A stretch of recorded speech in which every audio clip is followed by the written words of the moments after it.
ഷാബു പ്രസാദ്, സൈനിക വിമാനത്തിൽ ഈ നിലയിൽ അടിസ്ഥാന സൗകര്യങ്ങൾ പോലും നിഷേധിച്ച പൗരന്മാരെ തിരിച്ചയക്കുമെന്നുള്ള മുന്നറിയിപ്പ് എല്ലാ രാജ്യങ്ങൾക്കും അമേരിക്ക മുൻപ് തന്നെ കൊടുത്തിരുന്നു. അപ്പോൾ അത് സാധിക്കില്ല, ഞങ്ങളുടെ പൗരന്മാരെ ആ നിലയിൽ കൈകാര്യം ചെയ്യാനെന്ന് അമേരിക്കയോട് പറഞ്ഞാൽ അവിടെ ചാർട്ടേഡ് വിമാനം അയക്കാനോ അല്ലെങ്കിൽ സ്വന്തം രാജ്യത്ത് നിന്ന് വിമാനം പോയി അവരെ തിരികെ എത്തിക്കാനൊക്കെയുള്ള നടപടികളുണ്ട്, സംവിധാനങ്ങളുമുണ്ട്.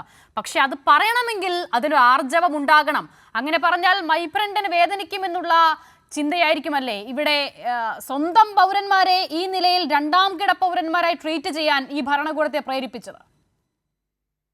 ഇവരെ അതായത് അവിടെ പോയി നേരെ ചൊവ്വേ പോയി അവിടെ പോയി എങ്ങനെയോ ഒരു അബദ്ധത്തിൽ അല്ലെങ്കിൽ വല്ല യുദ്ധത്തിലോ വല്ലോ പെട്ടുപോയി അങ്ങനെയുള്ളവരെ വിമാനമയച്ച് കൊണ്ടുവരുന്ന മാതിരിയല്ല ഇതുപോലെയുള്ള തെമ്മാടികളെ കൊണ്ടുവരുന്നത്. ഇങ്ങനെ കാര്യം ഇതുപോലെ സർവാവധ ഈ രാജ്യമേ എനിക്ക് വേണ്ട എന്നും പറഞ്ഞ് ഷാബു പ്രസാദ്, ഒന്നാമത് താങ്കളുടെ പ്രസ്താവന അത് താങ്കൾ പിൻവലിക്കണം.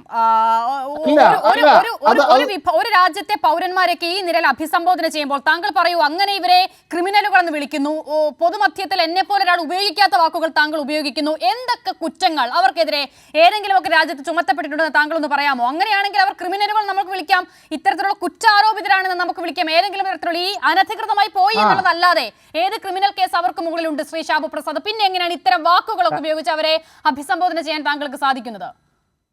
അതായത് സ്വന്തം രാജ്യത്ത് ജീവിക്കേണ്ട, ഇവിടെ നിന്ന് അനധികൃതമായി സർവ്വ നിയമവിരുദ്ധ പ്രവർത്തികളും കാണിച്ച് കണ്ട രാജ്യങ്ങളിൽ കൂടെ വലിഞ്ഞു കയറി നുഴഞ്ഞു കയറി അനധികൃതമായി നോക്കൂ, അവർ ഈ രാജ്യത്ത് നിന്ന് പോകുമ്പോൾ അവർക്കെതിരെ എന്ത് നിയമവിരുദ്ധമായ നടപടികൾ ചുമത്തിയിട്ടുണ്ടായിരുന്നു ഈ രാജ്യം? അത് താങ്കൾ പറയൂ. സ്വന്തം രാജ്യത്ത് ജീവിക്കാൻ കഴിയാത്ത അവസ്ഥയിലേക്ക് ഒരു പൗരൻ മാറുന്നുണ്ടെങ്കിൽ അത് ആരുടെ നടപടിയാണ്, അത് ആരുടെ വീഴ്ചയാണ് ശ്രീ ഷാബു പ്രസാദ്? എന്നെ ചർച്ചയ്ക്ക് വിളിച്ചപ്പോഴേ ഞാൻ പറഞ്ഞു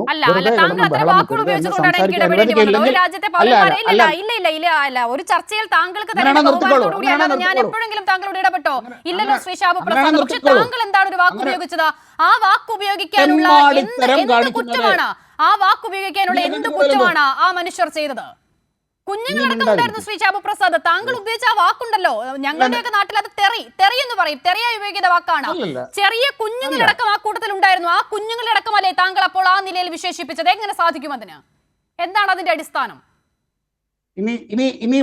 ഇനി നിങ്ങൾ ഇടപെട്ട് കഴിഞ്ഞാൽ ഞാൻ ഇവിടെ വെച്ച് ഞാൻ അവസാനിപ്പിക്കും. ഒരു പ്രശ്നവുമില്ല. ഞാൻ പറഞ്ഞല്ലോ ശ്രീ ഷാബു പ്രസാദ്, ഞാനത് പറയും. ആ വിമാനത്തിൽ കുഞ്ഞുങ്ങളടക്കം ഉണ്ടായിരുന്നു ശ്രീ ഷാബു പ്രസാദ്. ശരി, ഷാബു പ്രസാദ് ചർച്ചയിൽ നിന്നും ഇറങ്ങി പോയിട്ടുണ്ട്. ഒരു പ്രശ്നവുമില്ല ശ്രീ ഷാബു പ്രസാദ്. കാരണം കുഞ്ഞുങ്ങളെ അടക്കം തിരിച്ചു കൊണ്ടുവന്ന വിമാനത്തിൽ ഉണ്ടായിരുന്ന ആളുകളെ കുറിച്ചാണ് ആ വാക്ക് താങ്കൾ ഉപയോഗിച്ചത് ശ്രീ ഷാബു പ്രസാദ്.